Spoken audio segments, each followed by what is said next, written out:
ಕಾರ್ಯಕ್ರಮ 3 ಗಂಟೆಗೆ ನಡೀಬೇಕಾಗಿತ್ತು. ಮೊನ್ನೆ ಕುಮಾರಸ್ವಾಮಿ ಅವರು ಬಂದಿದ್ದಾರೆ,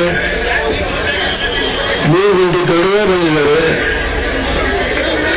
ಅದರಿಂದ ನಾವು ಸ್ವಲ್ಪ ತಡವಾಗಿ ಬರಬಹುದು ಅನ್ನೋ ಕಾರಣದಲ್ಲಿ ಇಲ್ಲಿ ಯಾವುದೇ ಶಾಲೆಯನ್ನು ಹಾಕಿ ನೆರಳನ್ನ ಬರುವಂತ ರೀತಿಯಲ್ಲಿ ಮಾಡಿಲ್ಲ. ವಿಷಯ ಗೊತ್ತಾಯಿತು, ನಾವು ರೈತರ ಮಕ್ಕಳು, ನಾವು ಬಿಸಿಲಲ್ಲಿ ನಿಂತ್ಕೊಳ್ತಕ್ಕಂಥ ಶಕ್ತಿ ಇದೆ, ಉಕ್ಕೆ ಹೊಡೆಯೋದಿದೆ. ಹಳ್ಳಿಯವರು ನಾವು ಈ ಬಿಸಿಲಿಗೆ ಹೊಡೆಯೋಲ್ಲ ಅನ್ನೋದನ್ನ ಸಾಬೀತು ಮಾಡಲಿಕ್ಕೆ ನಾವು ನಮ್ಮ ಜೊತೆ ಒಳಗಡೆ ಕೆಲಸ ಮಾಡುವಂತ, ರಾಜ್ಯದಲ್ಲಿ 5 ವರ್ಷ ಮುಖ್ಯಮಂತ್ರಿಯಾಗಿ ಕೆಲಸ ಮಾಡುವಂತ ಸಿದ್ದರಾಮಯ್ಯವರು ಹಾಗೂ ಕೇಂದ್ರದ ಮಂತ್ರಿಯಾಗಿ ಕೆಲಸ ಮಾಡುವಂತ ಇಬ್ರಾಹಿಂ ಅವರು ನಾವು ಈ ಸಭೆಗೆ ಬಂದಿದ್ದೇವೆ. ಈ ಸ್ಥಳದಲ್ಲಿ ಇವತ್ತು ನಮ್ಮ ಮುಖಂಡರು ಏನು ಡಾಕ್ಟರ್ ಅಂದಾನ್ ಅವರಿದ್ದಾರೆ, ಮನಸಬ್ಬೇಗೌಡರಿದ್ದಾರೆ, ಇವತ್ತು ಹುಲಿಯವರಿದ್ದಾರೆ, ಅನೇಕ ಜನ ನನ್ನ ಹಳೆಯ ಕಾರ್ಯಕರ್ತರು ಹಿರಿಯರಿದ್ದಾರೆ. ಬಹುಶಃ ನಾನು ಈ ವಯಸ್ಸಿನಲ್ಲಿ ಚುನಾವಣೆಗೆ ನಿಲ್ಲಬೇಕು ಅನ್ನೋ ಭಾವನೆ ಎಂದೆಂದೂ ಇತ್ತಿಲ್ಲ. 3 ವರ್ಷದಿಂದಲೇ ತೀರ್ಮಾನ ಮಾಡಿದೆ. ಜೀವನದಲ್ಲಿ ಸುಮಾರು 60 ವರ್ಷ ರಾಜಕಾರಣದಲ್ಲಿ ಹೋರಾಟ ಮಾಡಿದ್ದೇನೆ. ಸಿದ್ದರಾಮಯ್ಯ 16 ವರ್ಷಗಳು ಜೊತೆಗೂಡಿ ಕೆಲಸ ಮಾಡಿದ್ದೇವೆ. ಒಂದೊಂದು ಸಾರಿ ಬೇಗ ಆಟಗಳು ಅವನು ಆಡಿಸ್ತಾನೆ ನಮ್ಮನ್ನ. ಅದೇ ಸಿದ್ದರಾಮಯ್ಯವರು ನಾವು ಇವತ್ತು ಒಂದುಗೂಡಿ ಹೋರಾಟ ಮಾಡತಕ್ಕಂಥದ್ದು ದಯಮಾಡಿ ತಾವು ಅರ್ಥ ಮಾಡಿಕೊಳ್ಬೇಕು. ಈ ದೇಶದಲ್ಲಿ ಮೋದಿಯವರು 5 ವರ್ಷ ಆಯಿತು ಅಧಿಕಾರಕ್ಕೆ ಬಂದ ಹಮ್ಮಿನಲ್ಲಿ ಭಾರತದಲ್ಲಿ ಕಾಂಗ್ರೆಸ್ ಮುಕ್ತ ಭಾರತ ಮಾಡ್ತೀನಿ ಅಂತ ಹೇಳಿದರು. ನಾನು ಸೂಕ್ಷ್ಮವಾಗಿ ಗಮನಿಸ್ತಾ ಇದ್ದೆ. ನಾನು ಮೊದಲು ಕಾಂಗ್ರೆಸ್ ಅಲ್ಲೇ ಇದ್ದವರು. ನಿಗದಿತವರು ಸೀಟ್ ಕೊಡಲಿಲ್ಲ. ಆ ಸಂದರ್ಭದಲ್ಲಿ ಕಾನ್ಕಾನಲ್ಲಿ ಕರಿಯಪ್ಪನವರು ನಾನು ಹೀಗೆ 9 ಜನ ಬಂಡಾಯ ಕಾಂಗ್ರೆಸ್ ನಿಂತು ಜೀವನದಲ್ಲಿ ಹೋರಾಟ ಆಯಿತು. ಅಲ್ಲಿಂದ ಮುಂದಕ್ಕೆ ನಾನು ರಾಜಕಾರಣದಲ್ಲಿ ಸಂಸ್ಥಾ ಕಾಂಗ್ರೆಸ್ ಎಲ್ಲ ಹೇಳಕ್ ಹೋಗಲ್ಲ. ಇಲ್ಲಿಯವರೆಗೆ ಸುದೀರ್ಘವಾಗಿ ಹೋರಾಟ ಮಾಡಿದ್ದೇವೆ.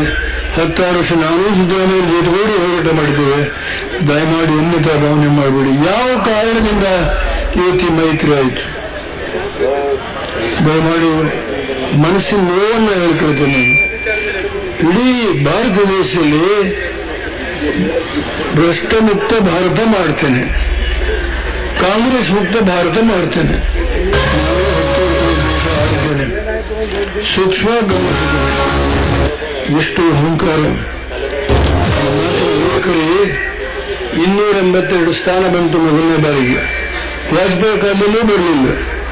ಈ ಒಂದೇ ಒಂದು ಕಾರಣದಿಂದ ದಯಮಾಡಿ ಹೇಳ್ತೇನೆ, ಈ ದೇಶದಲ್ಲಿ ಸ್ವಾತಂತ್ರ್ಯ ತೆಗೆದುಕೊಟ್ಟಿದ್ದ ಕಾಂಗ್ರೆಸ್ಸು ಅದನ್ನು ಸಂಪೂರ್ಣವಾಗಿ ನಾಶ ಮಾಡ್ತೀನಿ ಅಂತ ಹೇಳುವ ಆ ಒಂದು ಅಹಂಕಾರದ ಮಾತನ್ನು ಕೇಳುವಾಗ ಸುಮ್ಮನೆ ಕೂತ್ಕೊಂಡು ಆಲೋಚನೆ ಮಾಡ್ತಾ ಇದ್ದೆ.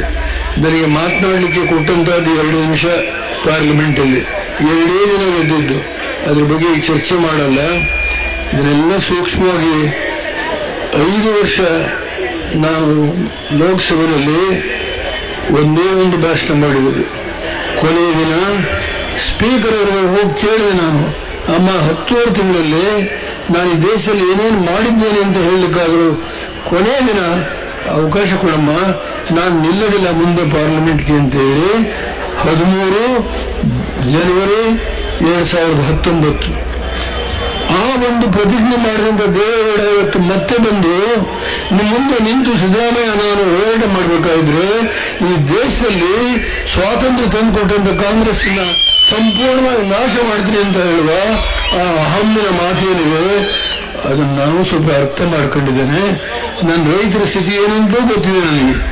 ನಾನೇ ಒಂದು ದಯಮಾಡಿ ತೆಂಗು ಅಡಿಕೆ ಹೋಗಿರ್ತಕ್ಕಂಥ ಎಲ್ಲಾ ರೈತರದ್ದು ಅವರ ತೋಟಗಳಲ್ಲಿ ಹೋಗಿ ಆ ಫೋಟೋಗಳನ್ನ ತೆಗೆದುಕೊಂಡು ನಾನು ಒಂದು ಆಲ್ಬಮ್ ಮಾಡಿಸಿ ಮೋದಿ ಹತ್ರ ಹೋಗಿ ಕೊಟ್ಟರೆ ಚಕಾರ ಶಬ್ದ ಎತ್ತಲಿಲ್ಲ.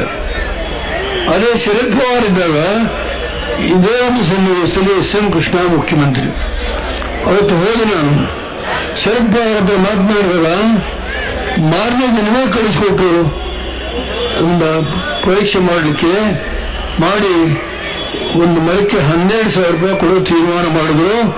ಆ ಕಾಲ ಬೇರೆ, ಅದು ಡಾಕ್ಟರ್ ಮನಮೋಹನ್ ಸಿಂಗ್ ಅವರ ಸರ್ಕಾರ, ಶರದ್ ಪವಾರ್ ಅವರು ಅಗ್ರಿಕಲ್ಚರ್ ಮಿನಿಸ್ಟರ್.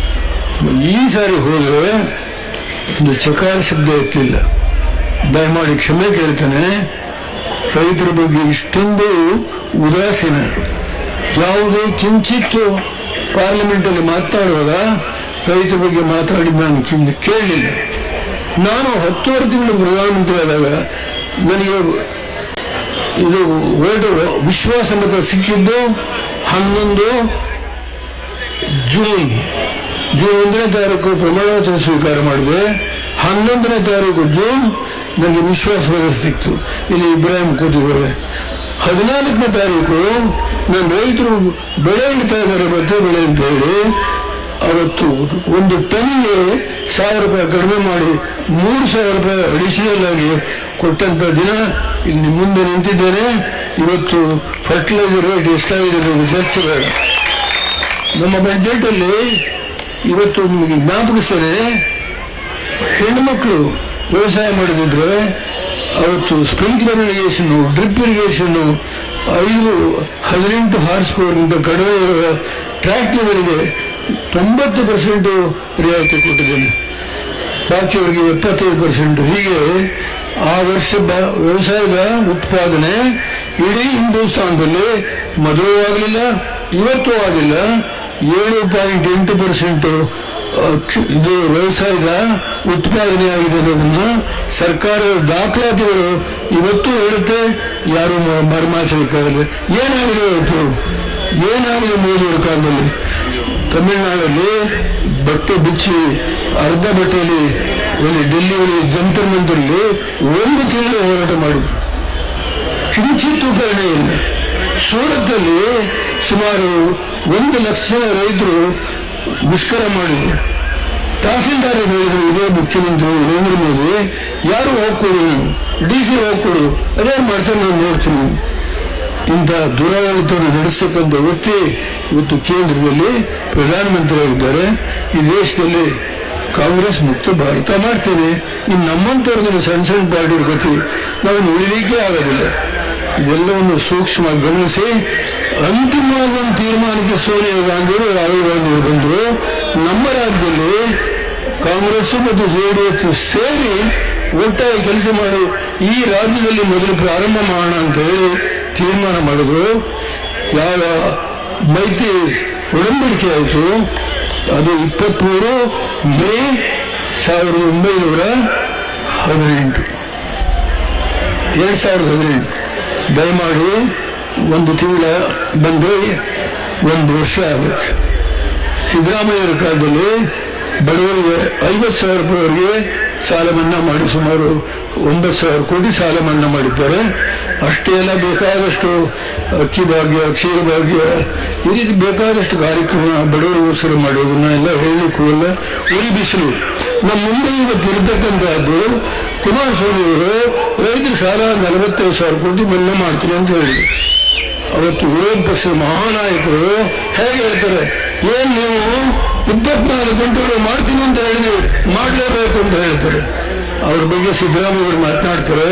ಆದರೆ ಕುಮಾರಸ್ವಾಮಿ 37 ಸ್ಥಾನ ಬಂತು ಅಂತ ಹೇಳಿ ಹೆದರಲಿಲ್ಲ. ಅವರು ಕಾಂಗ್ರೆಸ್ನ ಮುಖಂಡರ ಬೆಂಬಲವನ್ನು ತೆಗೆದು ನಾನು 45,000 ಕೋಟಿ ಸಾಲ ಮನ್ನಾ ಮಾಡ್ತೀನಿ ಅಂತ ಹೇಳಿ ಒಂದು ದಿಟ್ಟ ನಿಲುವನ್ನು ತೆಗೆದುಕೊಂಡು ಈ ಒಂದು ಕ್ಷೇತ್ರದಲ್ಲಿ ಇವತ್ತು ಅಂದಾನಿ ಇದ್ದಾರೆ, ಹೇಳಬೇಕು ಎಷ್ಟು ಸಾಲ ಮನ್ನಾ ಆಗಿದೆ ಅನ್ನೋದನ್ನ.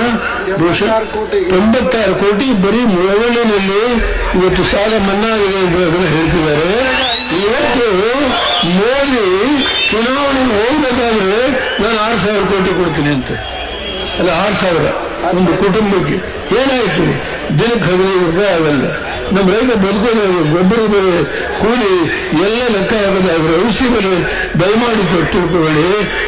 ನಾನು ಹೇಳಿದೆ ಬಿಸಿಲು ಅಂತ ಹೇಳಿದ್ರೆ ನಾವೇ ಬಿಸಿಲಿದ್ರು ಗೊತ್ತಿದೆ. ನಾವೇ ಛತ್ರಿ ಹಿಡಿಯಕ್ಕೆ ಬಂದು ತಂಡಗಾತ್ರ ಹೋಗಿ ಅಂತ ಹೇಳಿದೆ. ತಾನು 86 ವಯಸ್ಸು. ಇವತ್ತು ನಾನು ನಿಲ್ಲಬೇಕು ಅನ್ನೋ ತೀರ್ಮಾನಕ್ಕೆ ಬಂದಿದ್ದು ಅವರ ಅಹಂಕಾರದ ಮಾತೇ ಇದೆ. ಈ ವಯಸ್ಸಿನಲ್ಲಿ ಪಾರ್ಲಿಮೆಂಟ್ ಅಲ್ಲಿ ಎಳಿಸತಕ್ಕಂಥ ಸಾಮರ್ಥ್ಯ ಇದೆ. ಅದಕ್ಕೋಸ್ಕರವಾಗಿ ಸಿದ್ದರಾಮಯ್ಯ ರೆಡಿ ಹೋಗೋಣ, ಅದೇನಾಗುತ್ತೆ ನೋಡೋಣ. ಈ ವಯಸ್ಸಲ್ಲಿ ಕಾಂಗ್ರೆಸ್ ಜೆಡಿಎಸ್ ಸೇರಿ ಭಾರತೀಯ ಜನತಾ ಪಾರ್ಟಿ ಇಲ್ಲಿಂದಲೇ ಇವತ್ತು ನಾವು ನಾಮಾವಶೇಷ ಮಾಡಿ ಮುಂದೆ ಹೋಗೋಣ, ಒಳ್ಳೆಯದೇನಾಗುತ್ತೆ ನೋಡೋಣ ಅಂತೇಳಿ ಈ 4-5 ದಿವಸ ಎಲ್ಲ ಕಡೆ ಹೋಗ್ತಾ ಇದ್ದೇವೆ. ಮೈಸೂರಿಗೂ ಹೋಗ್ತೇನೆ, ಪ್ರಶ್ನೆ ಇಲ್ಲ. ಇವತ್ತು ಸಣ್ಣ ಪುಟ್ಟ ವ್ಯತ್ಯಾಸಗಳು ಇರಬಹುದು. ಯಾವುದೇ ಕಾರಣದಿಂದ ಕೈ ಮುಗಿ ಪ್ರಾರ್ಥನೆ ಮಾಡ್ತೀನಿ. ನನ್ನ ರೈತರು ನಿಮಗೋಸ್ಕರ ಜೀವನದಲ್ಲಿ ಹೋರಾಟ ಮಾಡಿದ್ವಿ. ಸಿದ್ದರಾಮಯ್ಯ ನಾನು ಒಂದು ಕಾಲದಲ್ಲಿ ಏನು ಹೋರಾಟ ಮಾಡಿ 2,500 ರೈತರನ್ನ ಡೆಲ್ಲಿಗೆ 2,500 ರೈತರು ತಗೊಂಡೋಗಿ ದಯಮಾಡಿ ತಿಳ್ಕೊಬೇಡಿ. ಅವತ್ತು ವಾಜಪೇಯಿ ಸರ್ಕಾರ ಇಲ್ಲೇ ಇದ್ದಾರೆ, ಇಬ್ಬರು ಹೋಗಿ ಏನಾಯ್ತು?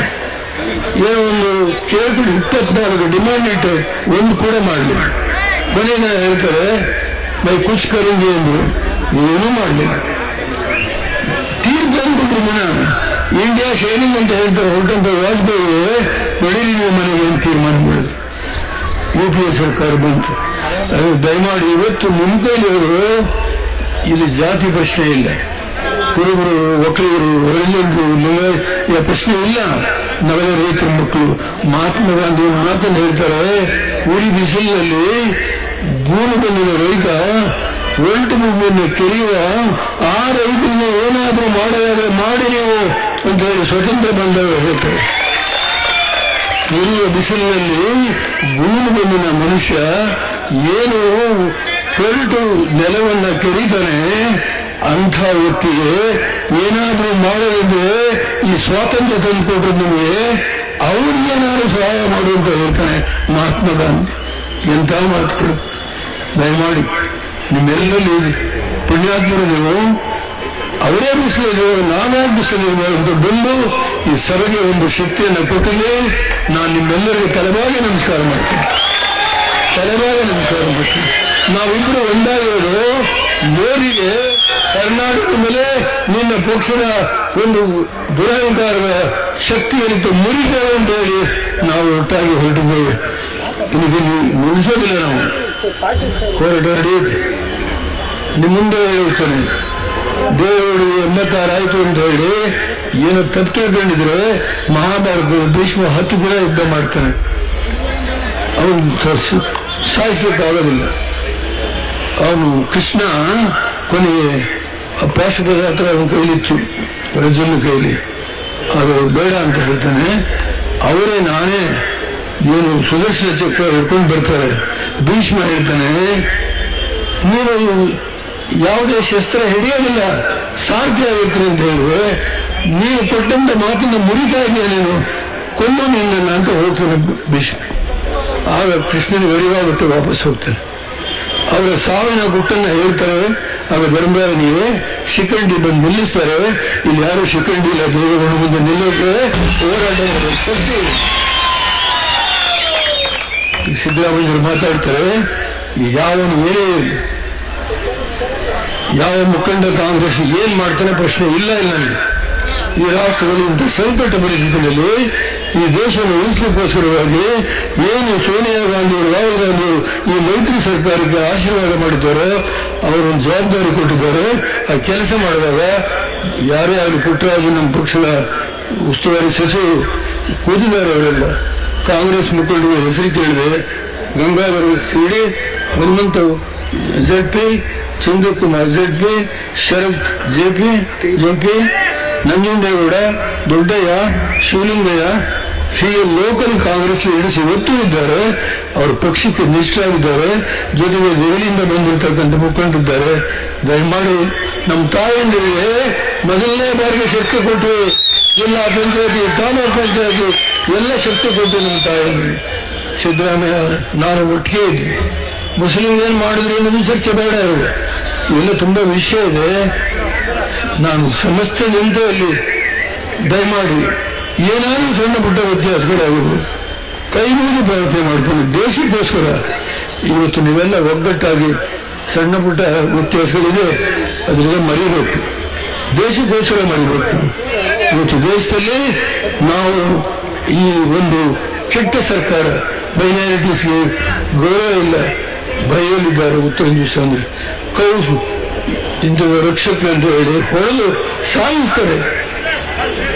ಹರಿಜನ ಮಕ್ಕಳನ್ನ ಬಟ್ಟೆ ಬಿಚ್ಚಿ ನೀವು ದನ ಕತ್ತಿಸಿರಿ ಅಂತ ಹೇಳಿ ಹೊಡೆಯೋ ದೃಶ್ಯ ನೋಡಿದ್ದೀನಿ. ದಯಮಾಡಿ ಬೇಡ. ಅವ್ರು ಏನೇ ಹಬ್ಬದ ಪ್ರಚಾರ ಮಾಡಲಿ, ಸುಳ್ಳು ಸುಳ್ಳು ಸುಳ್ಳು ಅಷ್ಟೇ ಹೇಳ್ತಾನೆ ಮನುಷ್ಯ. ಮಹಾ ನರಸಿಂಹ ಹೇಳಿ ಕೈ ಮುಗಿ ಪ್ರಾರ್ಥನೆ ಮಾಡ್ತೇನೆ.